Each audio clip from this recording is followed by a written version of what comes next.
Bonjour à tous et bienvenue dans ce nouveau numéro du 15-30. Aujourd'hui, j'ai le plaisir de recevoir Geoffrey Blancano, plus jeune joueur du tournoi cette année. Bonjour Geoffrey. Bonjour. Alors pour la deuxième année consécutive, vous avez reçu une wildcard de la Fédération française de tennis. Ça vous fait plaisir, j'imagine, ça vous touche? Ah oui, beaucoup. C'est vrai que voilà, l'année dernière, j'ai fait un premier tour ici, première expérience dans un grand tableau. Voilà, cette année, ils m'ont redonné une chance encore pour pouvoir m'exprimer. J'ai réussi à bien le faire au premier tour. Alors que pensez-vous de l'Open d'Orléans? Pour moi, c'est un des plus beaux tournois que j'ai fait pour l'instant. Voilà. Dans les tournois Challenger, c'est un des plus beaux, des mieux organisés. C'est un plaisir, parce que le public il est là, il encourage, on est français, c'est vraiment adorable. Alors je disais, Geoffrey, donc plus jeune joueur du tournoi, vous avez 19 ans. L'an dernier, vous avez remporté Roland Garros Junior. Le dernier à l'avoir remporté, c'était Gaël Monfils en 2004. Qu'est-ce que vous avez ressenti en soulevant la coupe? C'est vrai que ça fait un sentiment de joie, voilà, c'est un bonheur que je reçois tous les jours quand je remporte ce moment-là. C'était un des meilleurs moments dans ma carrière. Oui. Si c'est chez les juniors, c'est quand même un titre assez énorme. Et voilà, donc, pour moi, c'était une semaine qui s'est vraiment bien déroulée. Voilà, mon tennis était là, mon mental était là. J'ai réussi à pousser mes limites hors de moi, donc c'était le but. La semaine dernière, vous avez été jusqu'en demi-finale à Plaisir. Et puis avant, vous avez aussi remporté alors, de nombreux tournois en junior, en ITF, en futur. Est-ce que vous vous imaginiez ça il y a quelques années dans le passé? Ouais, après c'est vrai que j'imaginais toujours gagner les tournois, c'était mon rêve. C'était au bout d'un tournoi de faire 7 matchs ou 6 matchs et gagner le tournoi. On joue pour ça, nous les sportifs. Donc voilà, c'est que je ne m'imaginais pas faire une telle saison. Voilà, c'est que j'ai du mal à commencer, j'ai fait pas mal de premiers tours, une période assez dure. Voilà, et durant l'été, j'ai réussi à trouver un petit déclic qui m'a repoussé encore dans le wagon, et puis l'invitation à l'US Open m'a donné encore plus de bonheur.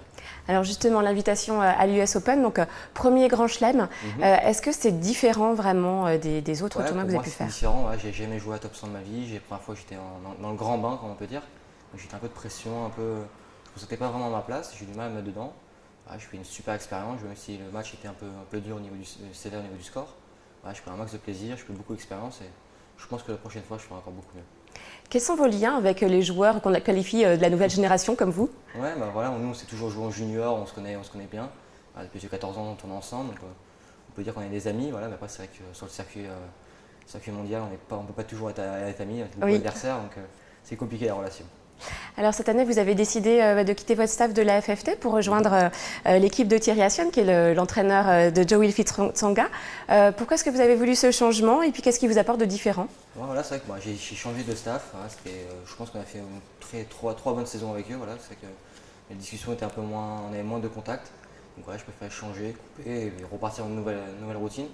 Donc voilà, j'ai trouvé Thierry qui était super, il a adoré le projet, il me suit à fond.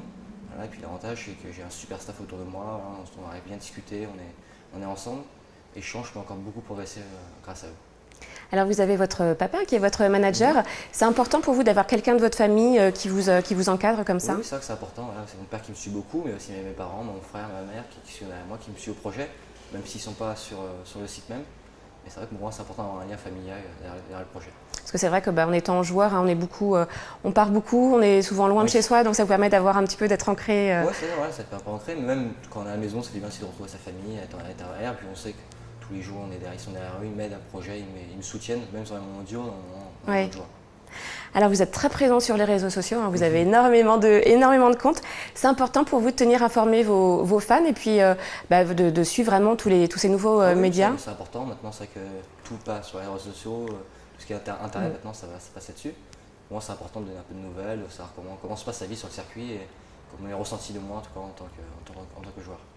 Alors quand vous étiez petit, vous étiez jeune, qui étaient vos modèles en tennis et puis qu'est-ce qui vous inspire encore aujourd'hui? Mon modèle c'est toujours Federer, c'est mon idole, celui qui m'a poussé à faire du tennis.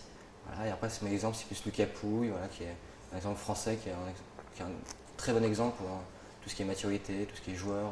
Voilà, c'est important. Comme je vous disais, vous êtes encore très jeune sur le circuit, vous avez de belles années devant vous. Quelles sont vos perspectives de carrière? Quels sont vos objectifs? Mon objectif, pour moi, c'est être numéro mondial. J'ai toujours dit depuis que je suis petit, c'est mon rêve dans le tennis. Depuis tout petit? Voilà, depuis tout petit, c'est mon rêve. Donc, et après, aussi gagner des grands chelems, on ne se prive pas de titre. Voilà, moi, c'est pas de limite, il n'y avait plus impossible dans ma carrière sans pouvoir s'arrêter. Merci beaucoup, Geoffrey. Merci. Et quant à nous, nous nous retrouverons demain pour un nouveau numéro du 15-30.